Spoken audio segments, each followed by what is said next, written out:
लोकसभा चुनाव की सुगबुगाहट अब दिखने लगी है। एक तरफ कांग्रेस खोई जमीन तलाशने की कोशिश में है, तो दूसरी तरफ बीजेपी पीएम मोदी के 10 वर्षों के कार्यों को बताकर फिर से केंद्र में मोदी सरकार की हैट्रिक लगाने के प्रयास में जुटी है। आज भाजपा के लोकसभा कार्यालय उद्घाटन में कैबिनेट मंत्री नंद कुमार नंदी भी पहुंचे। क्या कुछ बोले, आइए आपको सुनाते हैं।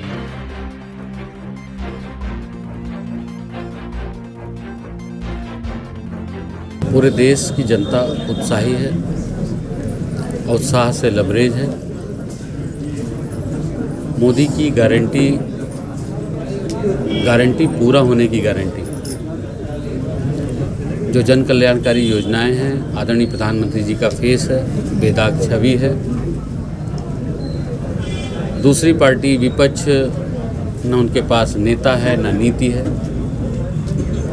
इसलिए हम लोगों ने बूथ पर, और बूथ के भी नीचे अगर हम बात करें तो एक बूथ पे लगभग 15 से 20 पन्ने होते हैं। पन्ने पर एक एक व्यक्ति को 60-60 वोटों की जिम्मेदारी दे दी है और सभी कार्यकर्ता उस पर काम कर रहे हैं।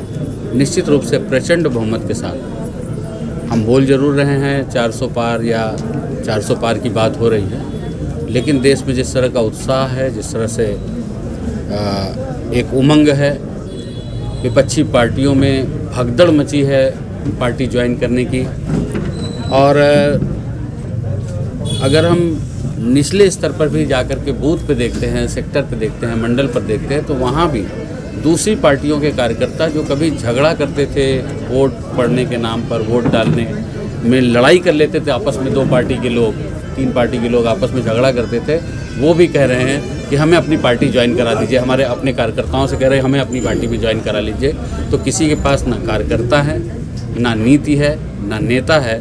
भारतीय जनता पार्टी 365 दिन 24 घंटे 7 दिन काम करने वाली पार्टी है और देवतुल्य कार्यकर्ता यहीं कहे जाते हैं। यहीं पर जीता जागता प्रमाण है कि एक विस्तारक के रूप में काम करने वाले, प्रचारक के रूप में काम करने वाले देश के प्रधानमंत्री हैं, बूथ अध्यक्ष पे काम करने वाले राष्ट्रीय अध्यक्ष हुए और देश के यशस्वी गृह मंत्री हैं। तो निश्चित रूप से पार्टी का जो नेतृत्व है, पार्टी की जो सोच है, पार्टी की जो विचारधारा है, कार्यकर्ताओं की बेस की पार्टी है और कार्यकर्ताओं को सम्मान देती रहती है। हम लोग भी एक कार्यकर्ता के तौर पर काम कर रहे हैं और निश्चित रूप से यहाँ पर हमारा टारगेट है कि हर बूथ पर हम जीत दर्ज करें। इसके लिए हम